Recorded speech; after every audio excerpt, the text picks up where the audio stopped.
오늘 함께 보실 하나님의 말씀은 갈라디아서 2장 16절 말씀 보도록 하겠습니다. 갈라디아서 2장 16절 한 절 말씀 보도록 하겠습니다.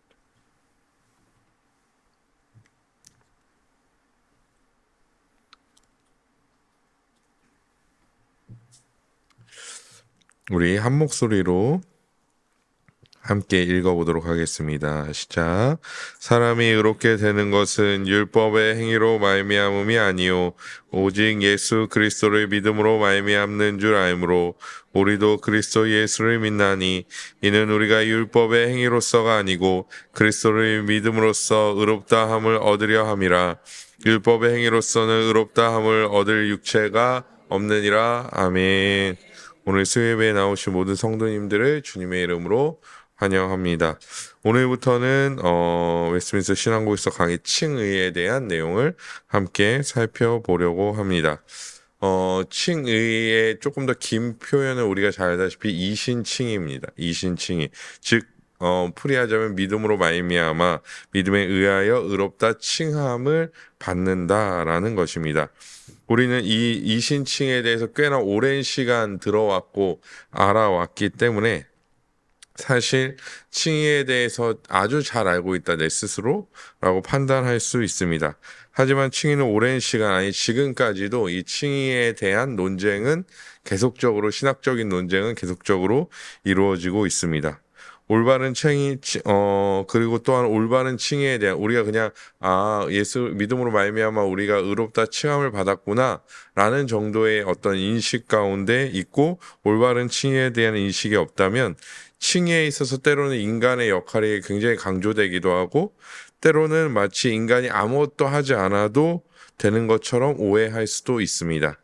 그래서 오늘 이 시간에는 이제 설교 시간이긴 하지만 칭의에 대한 여러 가지 어떤 논쟁 속에서 올바른 칭의란 무엇인가에 대한 내용을 조금 살펴보려고 합니다. 즉 설교 시간이지만 조금 더 어떤 신학적인 관점에서 살펴보려고 합니다. 그래서 제가 신학적인 관점에서 살펴본다고 해서 사실 내용 자체가 좀 확 와닿지는 않으실 수 있지만 천천히 이해하신다. 그리고 이런 것들이 왜 필요한가에 대해서 생각해 보자면 결국에는 우리가 올바른 칭의에 대한 내용을 알기 위해서 아주 필수적으로 우리가 좀 알아야 하는 부분에 대한 내용을 좀 살펴보려고 합니다. 그래서 오늘은 신앙고백서 11장에 나오는 1항의 내용만 가지고 오늘 본문과 함께 살펴보려고 합니다. 먼저 신앙고백서 11장 1항의 내용을 함께 천천히 읽어보도록 하겠습니다. 시작. 하나님께서는 효력 있게 부르신 사람들을 또한 값없이 의롭다 하십니다. 이 의롭다 하심은 하나님께서 그들에게 의를 주입하심으로 하는 것이 아니고 다만 그들의 죄를 용서하고 그 사람을 의롭다고 인정하고 받아주심으로 하시는 것이다. 이것은 그들 안에서 이루어진 일이나 그들이 행한 일 때문이 아니고 오직 그리스도 때문입니다.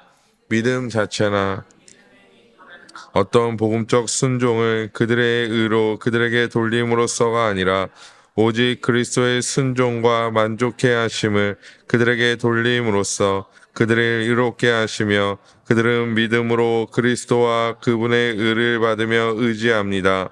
이 믿음은 그들에서 난 것이 아니고 하나님의 선물입니다. 아멘. 오늘 이렇게 읽으시다 보면 글씨가 빨간색과 초록색으로 구분되어 있는데요. 저것이 오늘 우리가 다룰 첫 번째 내용이고 뒤에 나오는 것이 두 번째 내용입니다. 첫 번째 내용을 보시면 의를 주입하시는 것이 아니다라고 얘기하고 있는 것을 볼 수 있죠. 의를 주입한다라는 표현은 우리가 주사바늘로 무언가를 주입하는 느낌을 가지고 있습니다. 근데 의를 주입하는 것이 아니다라고 얘기하는 것은 그렇게 주장하는 자들이 존재하겠죠. 먼저 요거를 살펴보기 전에 우리 성도님들에게 질문 한번 해보도록 하겠습니다. 칭의에 대해서 우리가 생각하면 우리가 완전히 의롭게 되었다라고 생각하는 경우들이 있습니다. 그럼 우리 스스로에게 한번 질문해 봅시다. 우리는 의로운 존재인가? 나는 칭의 되었기 때문에 나는 의로운 존재인가? 혹은 조금 더 현실적으로 바꾸자면 나는 의로운 삶을 살고 있는가에 대한 질문입니다. 사실 이 질문에 저를 포함한 대부분의 정상적인 그리스도인이라면 대답하기가 꺼려질 겁니다.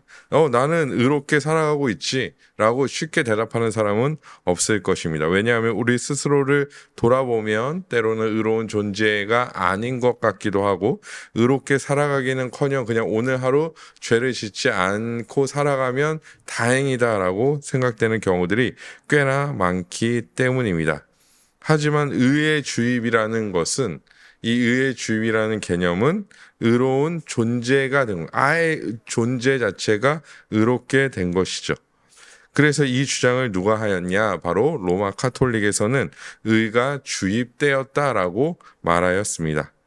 헤르만 바빙크가 쓴 개혁교의안 4권을 보시면 좀 연역적인 결론을 먼저 얘기하는 연역적인 설명이 되겠지만 로마 카톨릭에서 주장하는 의의 주입은 결국엔 그리스도의 의가 우리 안에 쭉 들어왔다라고 얘기합니다. 이 쭉 들어왔다라는 개념은 결국에는 어떤 결론을 맺게 되냐면 뒤에서도 말하겠지만 죄의 오염과 죄의 권세에서도 근절되었다라는 명분을 부여하게 됩니다. 그리스도의 의가 쭉 주입되었기 때문에 죄의 어떤 권세와 죄의 능력 또 이런 것에서도 오염에 대해서도 우리가 이제는 더 이상 근절되었다, 잘리게 되었다라는 상관없게 되었다라고 얘기하는 것이죠. 왜냐하면 우리 안에 그리스도의 의가 주입되었고 또 다른 말로 바꿔 말하면 성령이 주입되었다라고 얘기하기도 합니다.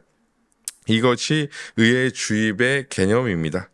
사실 칭의를 이렇게 생각하는 그리스도인들이 꽤나 많이 있습니다. 내 안에 그리스도의 의가 주입되어서 내가 아예 의로운 존재가 되었다.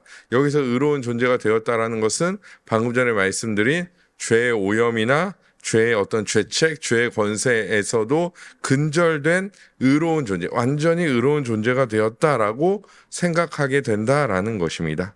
내 안에 그리스도가 계신다는 것이 주입으로서, 그러니까 그들은 내 안에 그리스도가 내 안에 내가 그리스도 안에 있다라는 이 개념을 의의 주입으로 생각한다라는 것이죠. 그러면 이들의 말대로 로마 카톨릭의 주장대로 의가 주입되었다면 우리는 죄를 지으면 안 되는 것이죠. 죄의 오염과 죄의 어떤 권세에서 근절되었기 때문에 우리는 죄를 지으면 안 되는 겁니다. 근데 우리는 어떻게 되죠? 죄를 짓게 되죠. 그래서 로마 카톨릭에서도 이 문제에 대한 고민을 안 한 것이 아닙니다. 이 문제에 대한 고민을 했고 그 해결 방법을 제시했습니다. 그것이 무엇이냐면 우리가 잘 알고 드라마에서도 많이 나오는 바로 고해성사입니다. 고해성사를 고안해낸 것이죠. 의가 주입됐고 그래서 우리는 그 죄와 근절되었는데 끊임없이 일반 이제 사람들을 보니까 신도들을 보니까 끊임없이 죄에 노출되어 있고 죄를 짓기 때문에 이 문제를 어떻게 해결할까라는 고민 속에서 고해성사를 만든 것이죠. 그래서 이 성사를 통해 신자는 죄책과 영원한 형벌이 사해지며 일정한 고난과, 그러니까 이 고해성사를 하면 뭐 사제님, 신부님 제가 안 해봐서 잘 모르겠는데요. 거기 사람이 맨날 있나요? 해보신 분 없나요? 예, 그것도 똑똑하면 누가 오는지 모르겠는데 아무튼 제가 드라마에서 본 것만 보면 뭐 이렇게 드르륵 하면서 문이 열리면 신부님 제가 사실은 뭐 누구의 것을 탐하였습니다. 뭐 이렇게 이제 얘기를 하게 되죠. 그것이 고해성사입니다. 그래서 이 고해성사를 통해 이 성사를 통해 신자는 죄책과 영원한 형벌이 사해진다라고 보는 것이죠. 그래서 고해성사를 하는 것이죠. 그리고 일정한 고난과 거기서 끝나면 사실 고해성사만 하고 끝나면 그게 뭐냐라고 얘기할 수 있으니까 그 죄에 따른 일정한 고난과 그 죄를 위한 죄 사함을 위한 일정한 선행이 필요하다라고 얘기합니다. 사실 이 논리가 가능한 이유는 세례나 참회, 즉 그들은 세례 자체에 구원의 능력이 있다고 보니까요. 세례와 참회가 단순히 죄책의 사함뿐 아니라 아까도 계속해서 말씀드렸듯이 이 세례나 참회를 통하여 의가 주입됨으로 말미암아 죄의 오염과 죄의 권세에서도 근절받았기 때문에 이 모든 것이 그냥 간단하게 고해성사와 간단한 선행으로 말미암아 죄 사함을 받는 것이 가능하게 이루어진 것이죠. 그러니까 죄를 지어도 오염되지 않는 겁니다. 죄의 지배를 받지 않는 것이죠. 죄의 영향을 받지 않는 것입니다.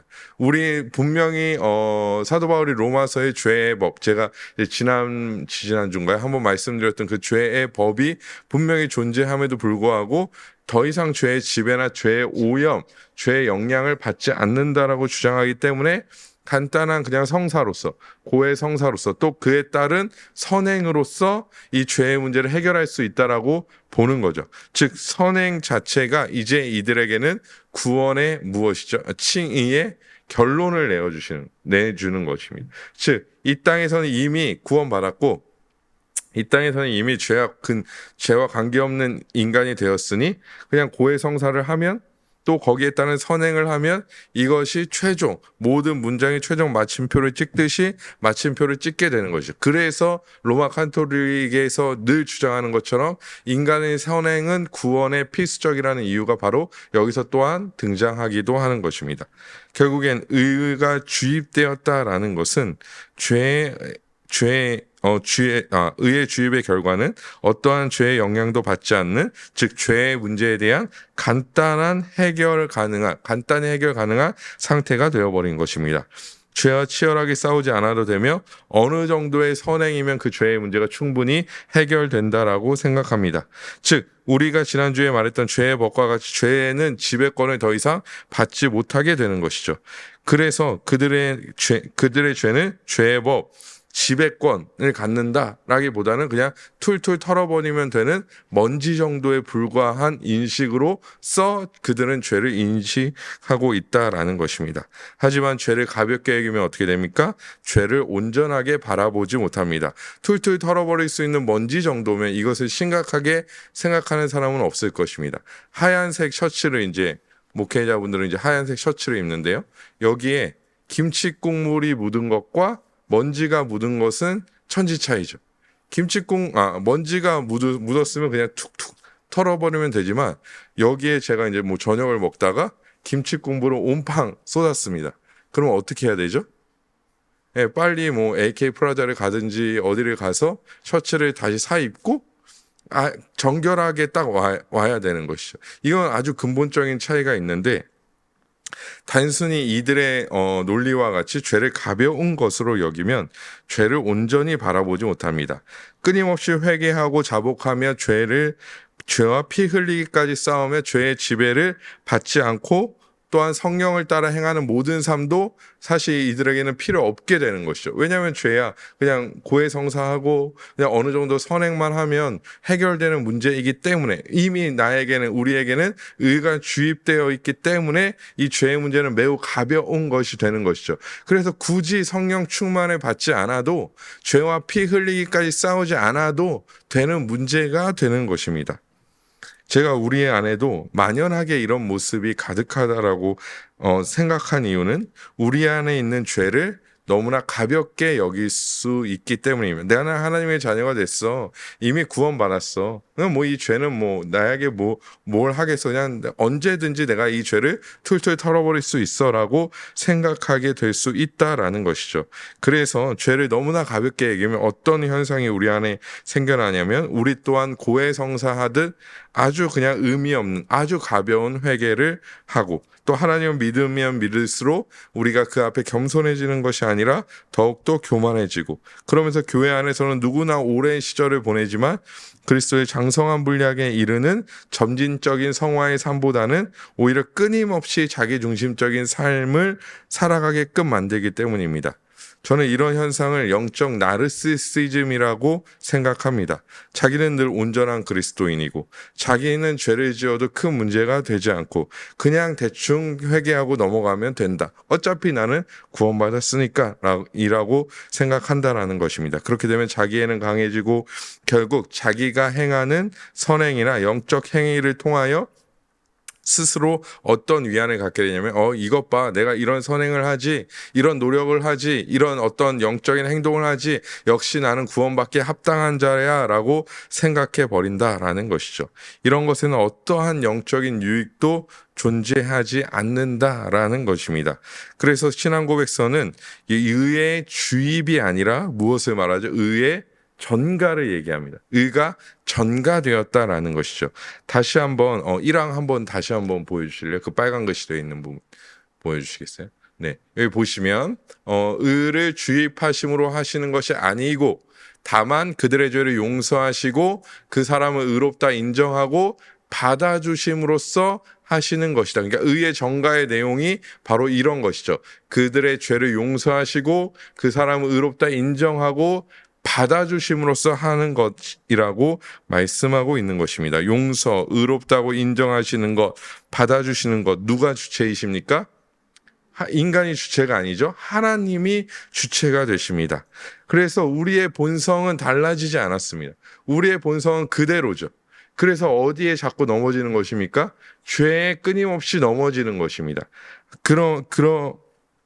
그래서 우리는 구원받기 전과 같이 끊임없이 무엇을 해야 됩니까? 주의 도우심을 구하고 긍휼히 여겨주심을 구해야 하는 존재인 것이죠. 아직도 그냥 간단히 죄의 문제를 해결하면 됐지, 이것이 아니라 끊임없이 그런 죄인이기 때문에 끊임없이 본성이 악하여 죄를 짓는 죄인이기 때문에 하나님의 도우심과 어떤 인도하심과 아까 말씀드린 용서와 의롭다 하시는 인정이 없다면 한낱 죄인일 수밖에 없기 때문에 끊임없이 하나님을 의지하며 바라보는 존재로서 살아갈 수밖에 없다라는 것입니다. 하나님의 공의는 신자에게도 예외 없이 적용됩니다. 신자라고 해서 죄를 지었다고 그냥 하나님께서 눈 감고 넘어가시는 것이 아니라는 것이죠. 하나님은 공의의 하나님이시죠. 그래서 창세 때부터도 창세 전부터도 하나님은 공의의 하나님이시고 지금도 공의의 하나님이시기 때문에 아무리 신자라도 죄를 지으면 그 공의의 하나님의 심판 앞에, 공의의 하나님 앞에 놓이게 됩니다.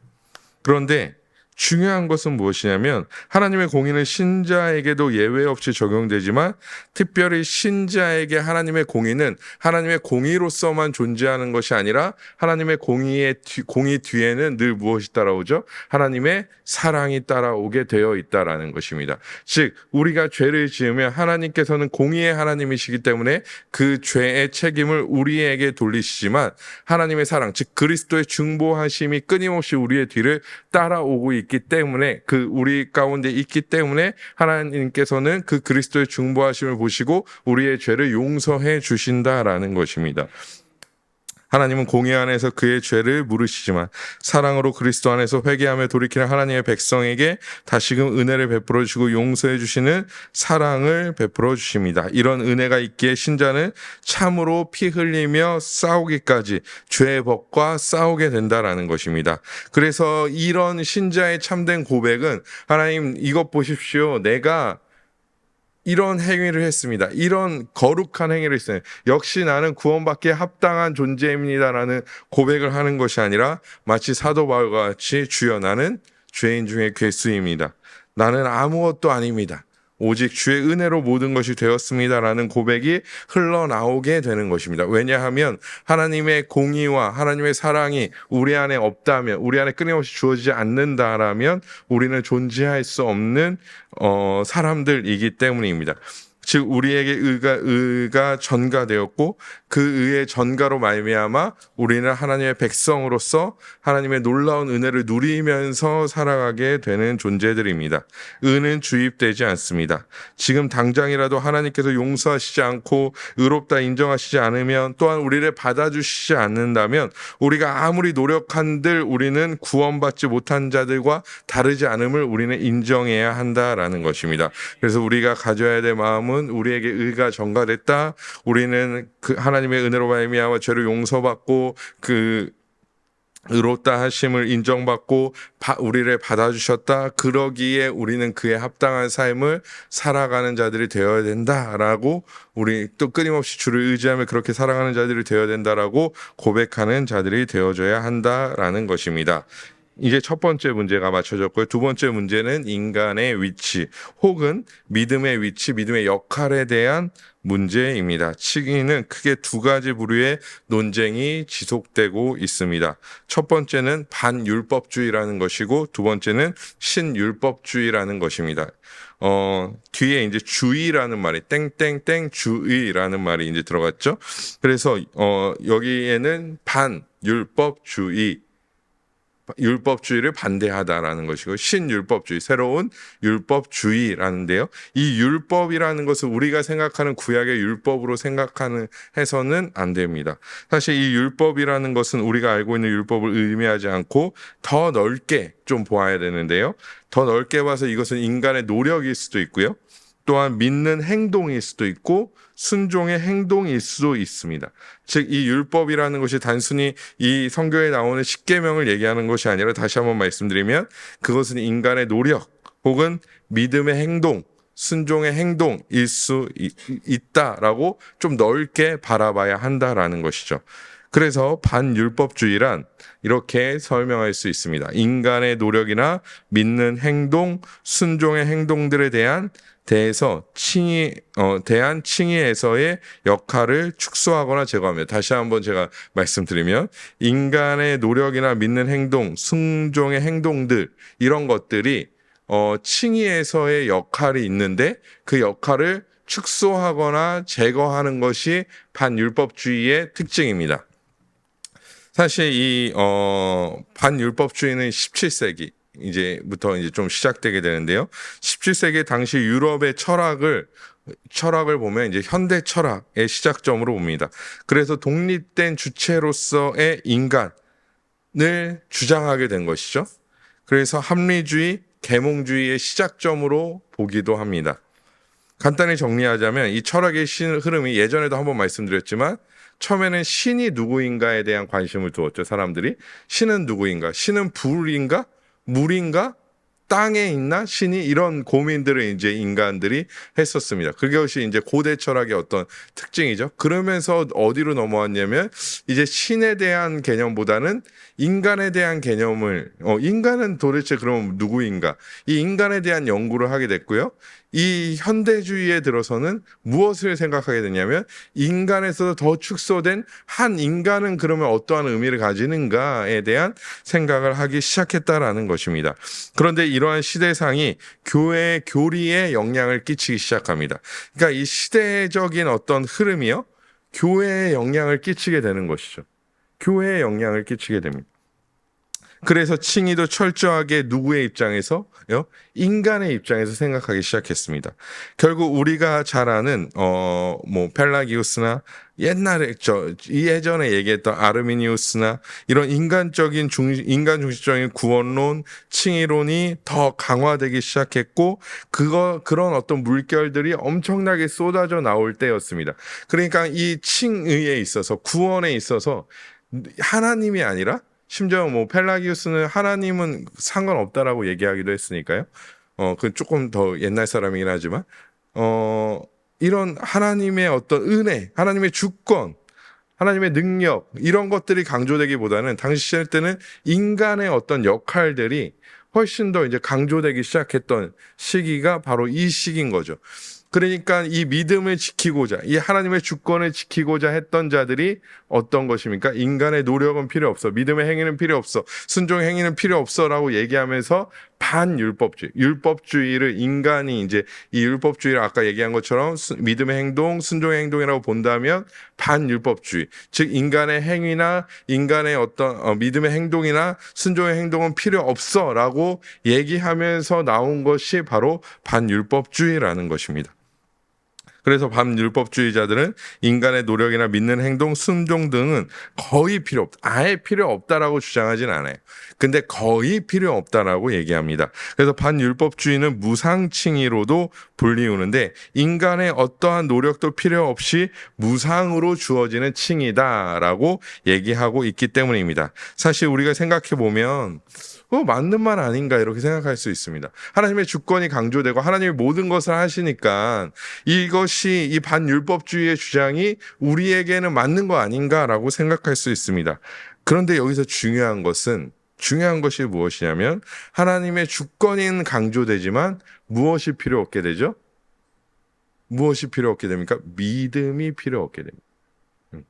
왜냐하면 믿음의 행동이 있어야 되는데 믿음을 통하여 어떠한 것이 나와야 되는데 이미 믿음이 필요 없이 칭의가 주어지는 거니까 믿음이 필요 없어져 버리는 것이죠. 생각해 보십시오.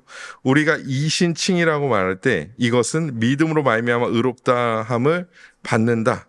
칭함을 받는다라고 말하는데 여기서 이신을 뺀 칭의를 주장하게 되는 것입니다. 왜 그들은 그런 주장을 했을까요? 아까도 말씀드렸듯이 당시 시대에 물든 자들이 칭의에 대하여 인간의 위치를 아주 높은 곳에 올려놨기 때문에 이 인간의 위치를 아주 낮은 곳으로 끌어내릴 필요성을 그들이 느꼈다라는 것입니다. 그래서 이 반율법주의에서는 명확하게 하나님의 주권이 인정되기는 하나 믿음으로 말미암는 칭의는 때로는 부정할 수밖에 없습니다.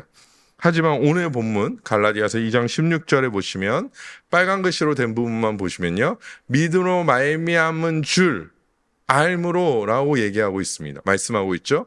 또한 뒤에 빨간 글씨를 보면요. 그리스도를 믿음으로써 의롭다함을 얻으려 함이니라 라고 말씀하고 있습니다. 로마서 3장 30절도 마찬가지 말씀을 하고 있습니다. 할례자도 믿음으로 말미암아 또한 무할례자에도 믿음으로 말미암아 의롭다 하실 하나님은 한 분이시니라. 아멘. 빨간 글씨로 된 부분만 봐도 믿음을 칭의의 역할에서 지우거나 축소시키란 매우 힘듭니다. 그리고 하나님의 주권만이 강조되다 보니 신자가 참으로 행해야 할 삶의 모습이 없어도 상관없는 결론을 내게 된다라는 것이죠. 결국엔 하나님의 주권만을 너무 강조하다 보니까 인간의 역할, 믿음의 역할을 축소시킬 수밖에 없다라는 거죠. 아마 여기서 좀 헷갈리시는 부분이 아니 그러니까 하나님의 주권을 그러면 축소시키라는 말인가? 그러니까 하나님의 주권을 축소시키라는 말이 아니고요. 믿음의 역할을 부여해야 한다라는 거죠. 왜냐하면 하나님께서 무엇입니까? 믿음을 우리에게 무엇으로 주셨죠? 선물로 주셨기 때문입니다. 믿음에 대해서 잠깐 얘기하면 믿음을 하나님께서 우리에게 선물로 주셨기 때문에 믿음은 누구의 소유입니까? 우리의 소유죠. 믿음은 우리의 것입니다. 하나님께서 우리에게 선물로 주셨으니까요. 만약에 예승이가 저한테 이 성경책을 선물로 줬어요? 그러면 이건 누구 거죠? 제 거죠. 갑자기 예승이가 와서 다음날 목사님 어저께 제가 드린 거 제가 쓰겠습니다 하고 가져가면 왜 그러니? 나 써야 되는데 그거 제 거잖아요. 하면 뭐야? 이렇게 그거 제가 이제 찾아가요. 부모님 찾아가서 이게 어떻게 된 일이시죠? 이렇게 따지지는 않습니다. 예. 그래서 믿음을 선물로 주셨기 때문에 이 믿음은 뭐예요?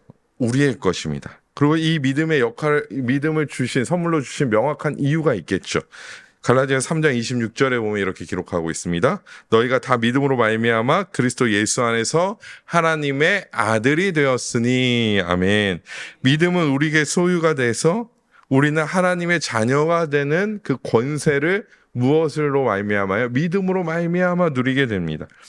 믿음을 통하여 우리는 정말 많은 유익을 누립니다. 그런데 제가 방금 유익을 이제 누린다라고 말씀드렸는데요. 믿음은 여기서 그 유익을 우리에게 주는 제공자의 역할을 하지는 않습니다. 그러니까 믿음이 우리에게 하나님의 많은 유익을 가져다 주는가? 아니죠. 믿음은 그 유익을 주는 하나님을 믿음으로써 얻는 그 유익을 주는 주체는 누구십니까? 하나님이시죠. 그러면 믿음은 무엇입니까? 믿음을 통하여, 믿음으로 말미암아, 믿음으로써 결국에는 뭐예요? 무엇을 통하여죠. 수단인 거죠. 도구인 거죠. 그러니까 하나님이 우리에게 주시는 많은 유익을, 그것은 양자됨이 될 수도 있고요, 소망이 될 수도 있고, 기쁨이 될 수도 있고요, 하나님의 말씀이 될 수도 있고, 이 많은 유익들을 우리가 무엇을 통하여? 믿음을 통하여 수납하는 거예요. 받아들이는 것입니다. 그래서 믿음은 도구로서의 역할을 하지 주체의 역할을 하지는 않는다라는 것입니다. 믿음이 주인의 역할, 주어의 역할로 가지는 않는다라는 것이죠. 이거는 우리의 것인데, 만약에 이것이 주어의 역할로 가면 누가 같이 주어의 역할로 가야 됩니까? 우리가 주어의 역할로 가는 것이죠. 그래서 하나님 안에서 우리가 수많은 유익을 누리는데, 그 유익을 주시는 분은, 베푸시는 분은 그리스도를 통하여 하나님께서 우리에게 그 유익을, 혹은 성경을 통하여 하나님과 그리스도께서 우리에게 그 유익을 베풀어 주시죠. 그리고 우리는 믿음으로 그것을 수납하는 것입니다. 분명히 이런 믿음의 역할이 있다는 거죠. 결국 믿음은 수단과 도구로서의 역할을 감당합니다. 하지만 반율법주의는 이러한 믿음의 역할까지 축소시키거나 삭제했습니다. 믿음은 하나님께서 그 사람을 구원하시고 의롭다 부르실 때 그냥 일깨워주는, 마치 알람 시계처럼 그냥 일깨워주는 역할만을 한다라고 생각했습니다. 그런 믿음의 역할이 축소되어지고 그 믿음을 통해 우리에게 주어지는 유익뿐 아니라 믿음을 따라 행하는 삶의 가치도 결국엔 축소될 수밖에 없다라는 것입니다. 또한 이러한 반율법주의 주장은 우리나라에서 있는 구원파와 좀 비슷하기도 합니다. 이미 하나님께서 다 구원하셨다, 이미 다 되셨다, 이렇게 아까 로마 가톨릭의 의의 주의과도 좀 비슷한 결을 같이 하고 있는 것이죠. 우리가 보기에는 하나님의 주권을 강조하는 것이 더 선해 보이고 좋아 보이기도 합니다. 하지만 믿음 또한 하나님께서 우리에게 주신 것이기 때문에 이것은 주권의 문제가 아닌 우리가 무엇을 해야 하는가의 문제와도 연결되기 때문에 우리는 믿음을 통해 우리에게 원하시는 바의 삶을 살아가야 되기 때문에 이 믿음의 역할을 강조한다라는 표현이, 도구로서의 역할을 강조하는 것은 중요하다라는 것입니다. 조금 더 이어가자면요, 반율법주의에 대한 내용을 조금 더 이어가냐면, 제가 이거 왜 이어가냐면, 제가 이제 이 칭의에 대한 수업을 이제 듣고 있거든요. 최근에 이제 이 얘기를 좀 들려고 했는데, 칭의에 대해서 좀 간단하게 그래도 명료하게 우리 성도님들이 알고 싶으시면 칭의 균형 있게 이해하기 라는 책이 있습니다. 제가 지금 수업 듣는 박재현 교수님이 쓰신 책이거든요. 굉장히 얇습니다. 칭의, 근데 얇은데요, 좀 어렵습니다. 어려울 수 있습니다. 예, 칭의 균형 있게 이해하기. 이 균형 있게 이해하기 시리즈를 이제 박재현 교수님 계속 아마 이제 내실 거라고 하시더라고요. 이미 계약을 그렇게 하셔서 한 10권인가 뭐 이렇게 계약을 하셔서 지금 이제 성화, 균형 있게 이해하기. 그래서 여러분들, 우리 성도님들도 아주 간단히 좀 읽어보고 싶으시다 하시면 꼭 읽어보시기를 좀 추천을 드리고요.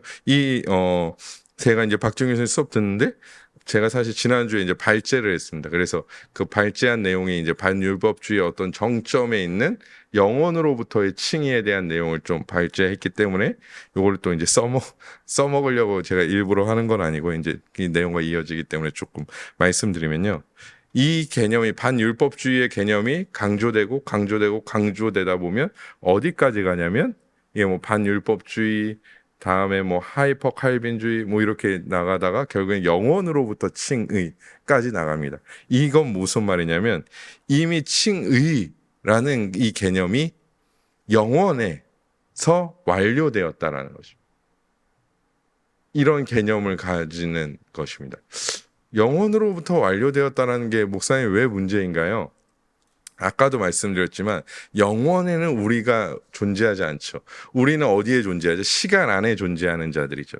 시간의 제약 안에 존재하는 자들입니다. 그런데 영원으로부터 칭의가 완료됐다면 우리가 이 땅에 오기 전부터 이미 무엇이 존재했던 거죠? 우리의 칭의가 완료된 것이죠. 그러니까 우리에게 하나님께서 믿음을 주시기 전부터 이미 칭의가 완료되었기 때문에 사실 거의 믿음의 역할은 무엇이죠?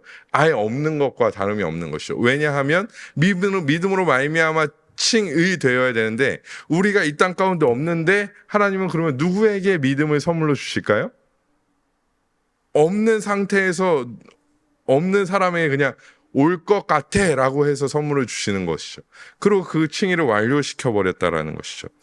결국 하지만 하나님께서 하나님의 주권을 강조하자 하는 열심히 강조되다 보니까 영원으로부터의 칭의의 개념까지 이어져서 우리가 이 땅에 오기 전에 칭의가 완료된 것으로 보기도 합니다. 사실 이런 주장은 우리가 잘 아는 네덜란드의 수상이자 신학자인 아브라함 카이퍼가 사실 주장했다라고 하기에는 조금 애매하긴 합니다. 예. 주장했다라고 말하기에도 좀 애매하고요. 주장하지 않았다라고 말하기에도 좀 애매한 선에 있습니다. 아브라함 카이퍼라는 사람이요. 그 사람은 아브라함 카이퍼는 믿음의 도구로서의 역할을 부정합니다. 아까 얘기한 것처럼요. 그에게 믿음은 영원전 하나님의 작정에서 일어난 일에 대한 의식을 갖게 만드는 것뿐이었죠. 이를 풀어 생각해보면 하나님께서 인간에게 믿음을 주신 이유는 이미 칭의가 완료된 사람이 자신이 칭의되었다는 사실을 깨닫는 정도의 역할을 할 뿐이지 믿음이 무언가를 우리에게 가져다 준다라고 생각하지 않았다라는 것. 왜냐하면 이미 영원에서 우리의 칭의가 완료되었기 때문이에요. 이거를 여러분 잘 생각해야 하는 이유는 무엇이냐면 영원에서 우리의 칭의가 작정된 것은 맞습니다. 하나님의 작정은 영원 안에서의 작전이고 영원한 작정이기 때문에 근데 그 칭의의 실행과 적용은 우리가 이 땅 가운데 오고 우리에게 하나님께서 선물로 믿음을 주시고 그 믿음을 통하여 의롭다 하신 것이죠. 네, 그렇게 우리는 이해해야 한다라는 것입니다. 사실 카이퍼도 19세기 현대주의의 영향을 받아서 교회가 받고 있었기 때문에 그것을 막 막다 보니까 막고 서다 보니까 이런 강력한 주장을 할 수밖에 없었던 것으로 보입니다. 현대주의가 이제 세기가 더할수록 17세기에서 19세기로 넘어올수록 또 지금 우리가 사는 21세기에는 더 인간 하고 있지 않습니까? 그런 것처럼 아브라함 카이퍼가 살던 시대에도 결국에는 인간 중심적인 기도도 하지 않고 하나님에 대한 섬김도 없고 이런 것이 어떤 굉장히 약화되던 시기다 보니까 하나님의 주권을 막 강조하다 보니까 이런 주장을 하게 되었다라는 것이죠. 그리고 이제 그가 책을 썼는데 영역 주권이라는 이제 책도 썼습니다. 물론 이 책은 좋은 책이긴 합니다. 하지만 하나님께서 우리에게 믿음을 주신 이유는 명확합니다. 그러기에 우리는 믿음의 역할을 축소시켜 우리가 해야 할 믿음의 도리를 폐기하거나 축소해서는 안 되며 또한 그 믿음을 통하여 하나님께서 주시는 많은 은혜와 복락을 이 땅에서 누리며 살아가는 자들이 되어야 할 줄 믿습니다. 하나님의 주권을 축소시키자는 것이 아닙니다. 하나님의 주권을 인정해야 됩니다. 모든 것이 하나님의 주권 아래 있음을 우리는 이미 섭리의 시간을 통해 배웠습니다. 하나님의 주권을 인정하되 우리가 하나님께서 주신 믿음을 통하여 우리가 해야 할 일들, 우리가 누릴 수 있는 것들을 누리며 이 땅을 살아가는 자들이 되어져야 한다는 것이죠. 반대적 입장이 이제 등장하는데요. 바로 신율법주의입니다. 신율법주의.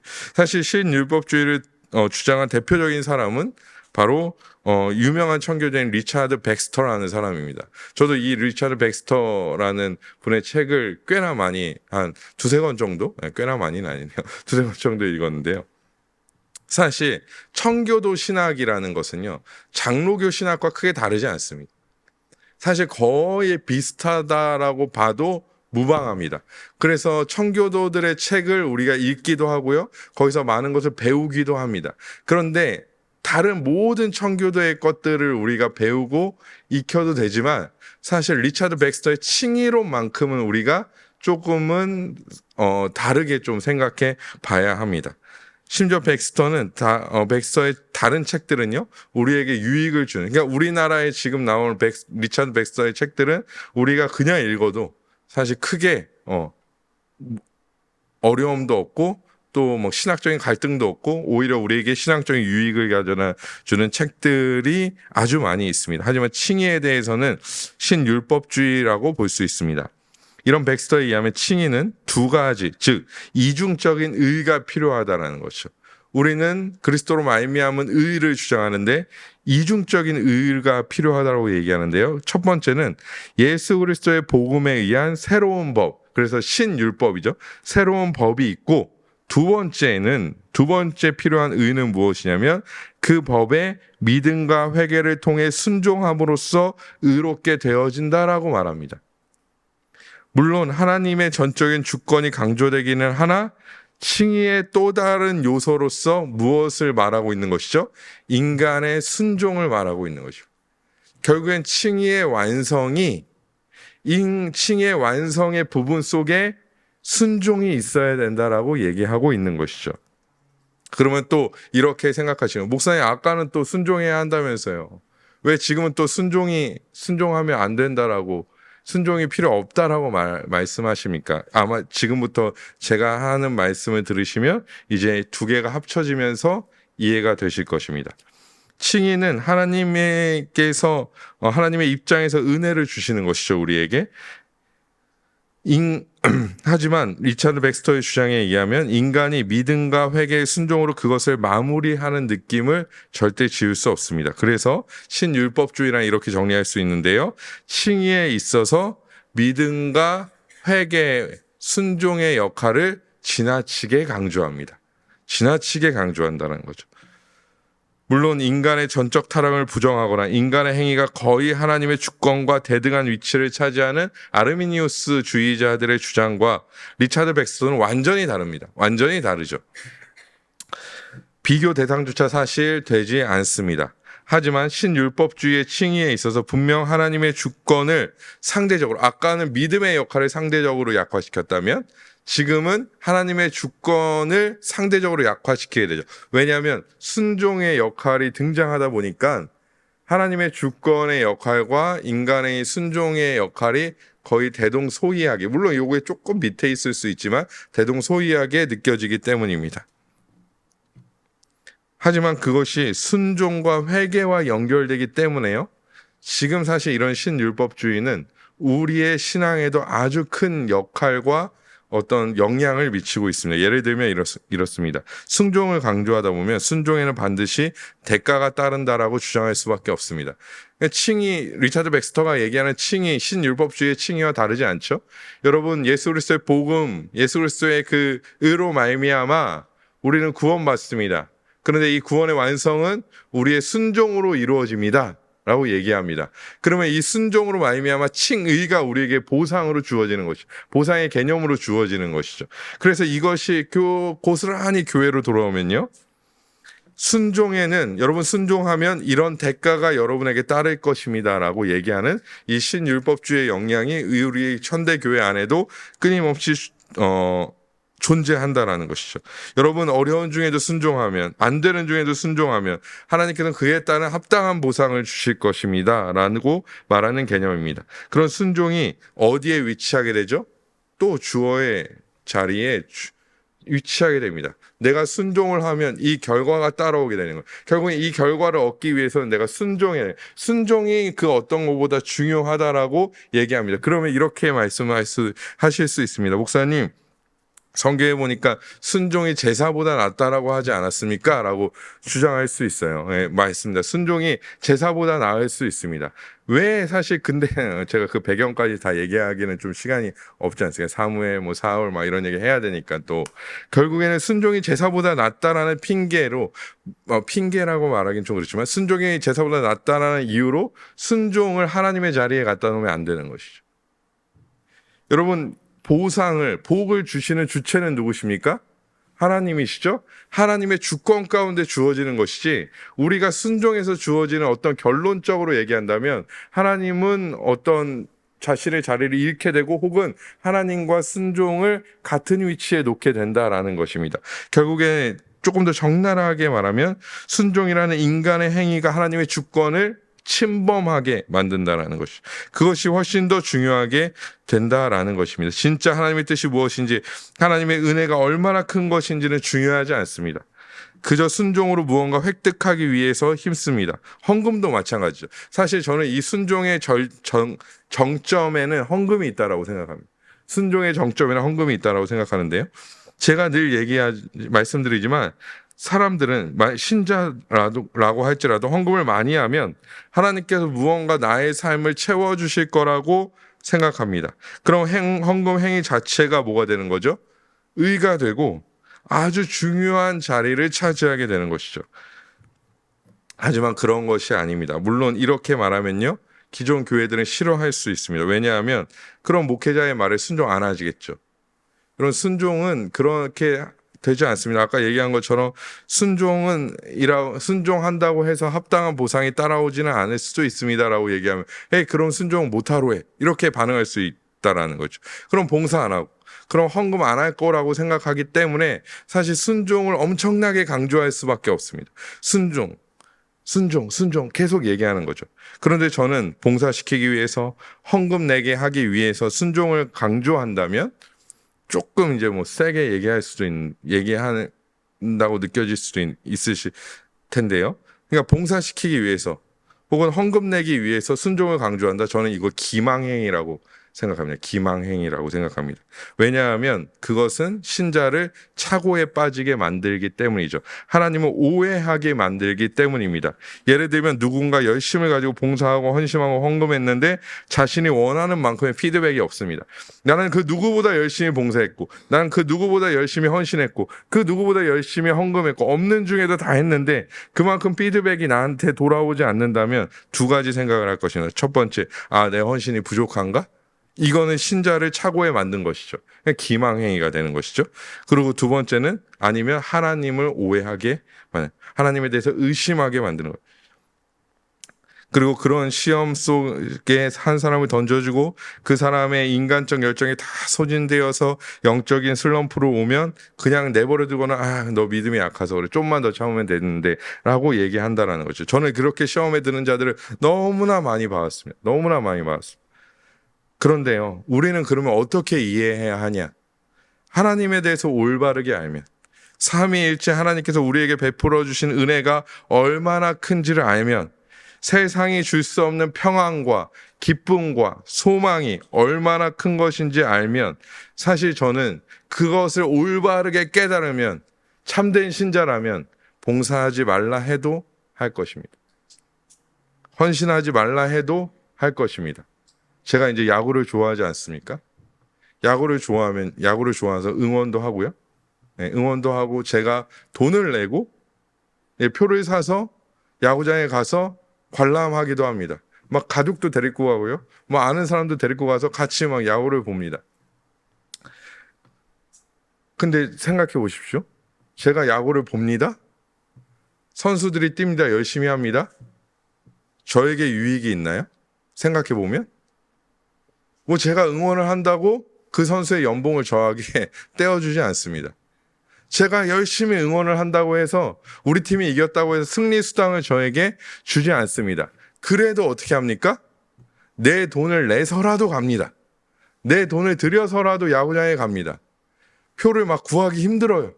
그러면 어떠한 방법을 막 동원해서라도 그 야구장에 갑니다. 왜 그렇죠? 왜 그렇죠? 그것이 주는 기쁨이 있기 때문이죠. 거기서 응원하면서 풀리는 뭐 스트레스 이런 게 있기 때문이겠죠. 이것을 뭐 물론 동일하게 교회에 좀 적용시키고 신앙에 적용시키는 것이 굉장히 불경건하게 좀 느껴질 수도 있긴 하지만요. 하나님이 주시는 많은 은혜들, 아까 말씀드린 그 우리가 누릴 수 있는, 믿음을 통하여 누릴 수 있는 많은 것들을 누리면, 저는 참된 신자라면 헌금하지 말라 해도 합니다. 봉사하지 말라 해도 합니다. 헌신하지 말라 해도 합니다. 저는 그냥 그렇게 생각합니다. 물론 제가 이렇게 얘기하면요, 많은 선배 목사님들이 그렇게 해봐라 되나 이렇게 말씀할 수도 있어요. 말씀할 수도 있습니다. 하지만 사실은 순종이라는 것은 내가 무언가를 해서 무언가를 얻기 위한 행위가 아니라 하나님에 대한 믿음으로서의 반응이 순종인 것이, 그러니까 하나님에 대한 믿음으로서 하나님에 대한 주시는 것들, 많은 누리는 것들에 대한 이미 누리고 받고 많은 것들, 쉽게 말하면 하나님의 나라가 우리의 것이잖아요. 거기에 대한 반응이 순종인 것이지, 순종으로 말미암아 무엇을 얻는다라는 것은 사실 우리는 추구하거나 바라거나 그것을 목적으로 삼아서는 안 된다라는 것이죠. 그래서 신율법주의를 얘기하다 이렇게까지 왔는데요. 그래서 순종이나 봉사, 헌금의 가장 베이스에는 뭐가 있어야 되면 감사가 있어야 돼요. 예. 헌금이나 봉사, 순종의 가장 베이스에는 사실 감사가 있는 것이죠. 왜냐하면 하나님이 주신 것이 너무나 감사해서 나타내어지는 것이, 발생되어지는 것이 순종이기 때문이라는 것입니다. 하나님의 자리를 순종이라는 단어가 아무리 좋더라도 그래서 대신 차지할 수는 없습니다. 여러분, 우리가 여기에 대해서 굉장히 이제 저는 최근에 이번 학기 때 공부하면서 많이 느낀 건 뭐냐면요. 교회에서 좋다라고 얘기하는 것들 있잖아요. 순종, 헌신, 봉사, 이런 말들이요. 너무 하나님의 자리를 많이 차지하고 있는. 좋잖아요? 너무 좋잖아요? 많이 말해야 되는 거잖아요? 많이 들어왔던 거잖아요? 근데 하나님의 자리를 완전히 차지하고 있는 거예요. 이것이 마치 복의 근원인 것처럼. 복의 근원 하나님이신데. 그런 거죠. 그런 어떤 우리 관계성을 우리는 잘 이해해야 됩니다. 순종하지 말라는 건 아닙니다. 순종해야죠. 순종이 당연히 나와야죠. 무엇을 통하여? 믿음에 대한 반응을 통하여 순종이 우리 안에 나와야 되고, 믿음을 통한 반응에 대한 순종이 우리 안에 없다면 우리는 회개하고 이 반응이 우리 안에 있기를 소망해야 한다라는 것입니다. 결국에 우리는 반율법주의와 신율법주의 이 사이에서요, 균형을 아주 잘 잡아야 됩니다.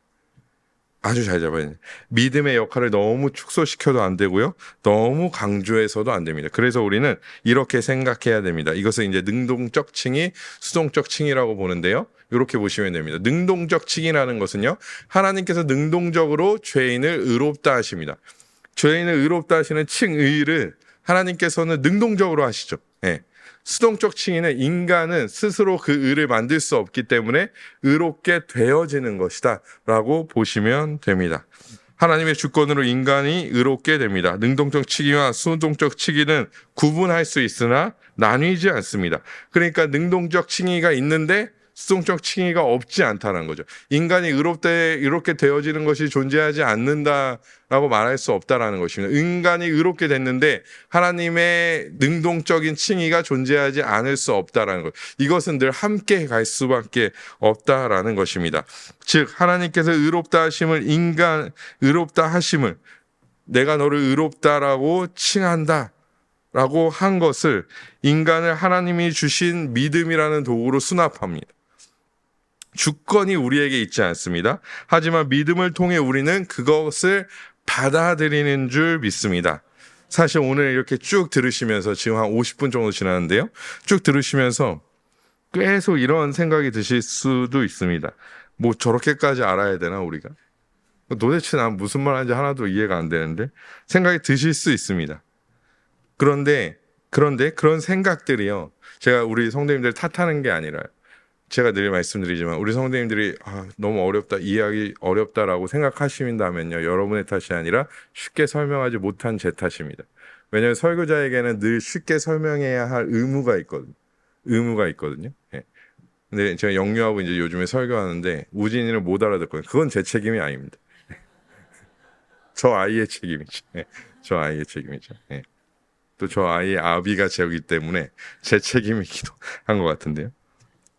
제 책임입니다. 하지만 사실 이런 생각들이 저도 이것을 준비하면서 많은 고민들을 좀 했어요. 그냥 칭의에 대한 어떤 성경 구절, 우리 로마서, 갈라디아서 말씀을 두고 쭉 그냥 간단히 좀 설명하고 한 2번 시간 정도 하면 다음 시간에는 이제 그 기독교 강요에 나오는 칭의 어떤 개념에 대한 얘기를 좀 하려고 하는데 사실 준비하면서도 이거 너무 신율법주의, 반율법주의, 또 뭐 의회주의, 뭐 의회 정가 이거 꼭 설명해야 될까라는 의문을 가진 것이 사실인데요. 사실 그런 생각들을 하다가 이제 말씀드리게 된 것은 꼭 그렇게까지 알아야 하나라는 이런 의문 부호 하나가 사실 지금까지의 잘못된 방향의 신앙들을 만들어 왔다라고 생각했습니다. 지난주 자유의지도 그렇지만 작은 그릇된 생각들이 우리의 신앙을 잘못된 길로 빠지게 만듭니다. 운전을 하다 보면요, 잘못된 길로 이제 들어갈 때가 있죠. 저는 그런 경우가 굉장히 많아요. 네, 그냥 잘못된 경우로 막 들어갑니다. 그냥 여긴 것 같아. 그러면 그냥 막 들어가 버립니다. 그러면요, 제가 이제 그런 경우를 수도 없이 겪다 보니까 어떤 때는요, 잘못된 길로 가보니까 금방 돌아서, 그냥 뭐 유턴 한번 하면 금방 돌아서 나오는 경우들도 있더라고요. 근데 어떤 경우는 잘못된 길로 가니까요, 엄청나게 막 20분 돌아서 막 와야 되더라고요. 그렇다고 해서, 여러분 20분 돌아서 나와야 된다고 해서 우리의 목적지를 바꿀 수는 없지 않습니까? 목적지는 제가 아델포이 교회 찍었는데, 오늘은 잘못 들어왔네. 그래서 그냥 달려야겠다 하고 쭉 달려서 다른 길로 갈 수는 없잖아요. 제가 설교인데. 네, 다른 길로 갈 수는 없잖아요. 늦더라도 어떻게 해요? 분명히 목적지를 돌아와야 돼요. 지금 우리의 시간들이 사실 그렇다라고 여러분 생각하시면 돼요. 늦더라도요, 돌아오는 게 중요해요. 늦더라도요, 원래 길로 돌아오고요. 그런 것까지 해야 돼? 그런 것까지 해서 저는 그런 생각을 했어요. 신대원 공부하고요. 요즘에 일반 대학원에서 공부하고요. 또 책을 읽으면서 저는 이런 생각, 왜 내가 청년 때, 왜 내가 고등부 때 누구도 여기에 대해서 알려주지 않았지? 왜 그냥 교회만 나오면 다 어이구 잘했네라고 얘기했지? 왜 나한테 이 웨스트민스터 신앙 고백서, 웨스트민스터 소요리 대요리 문답 왜 교회에서 나한테 이거를 아무도 알려주지 않았지? 왜 그냥 열심히 기도만 하라고 했지? 왜 나가서 열심히 전도만 하라고 했지? 라는 의문부호가 계속 들더라고요. 그래서 우리가 좀 늦었다고 생각하지만 돌아오는 길이다. 돌아오는 과정이라고 생각해 주시기 바랍니다. 제가 이거 설교 마지막에 이 얘기를 넣은 이는 원망받지 않기 위해서 우리는 오늘 칭의에 대해서 배웠습니다. 하나님께서는 주권적으로 일하시나 인간에게 주신 믿음을 통해 일하심을 고백합니다. 우리는 그 은혜에 감격하여 기쁨으로 순종하는 자들임을 고백합니다. 우리는 죄인이나 예수 그리스도 안에서 하나님은 우리를 의롭다 여겨주셨고 하나님의 자녀로서 합당한 삶을 살게 하십니다. 창세전 우리의 칭의를 하나님께서는 계획하셨고 때가 되어 우리에게 그 칭의를 베풀어 주신 하나님을 찬양합니다. 또한 우리에게 믿음을 주시어 칭의를 수납하게 하시고 그에 합당한 삶을 인도하시는 하나님을 또한 찬양합니다. 우리가 올바른 칭의에 대한 믿음으로 말미암아 인식으로 말미암아 올바른 믿음에게 신앙에 가는 우리 모든 아델포이 교회 성도님들 되시기를 주님의 이름으로 간절히 소망합니다.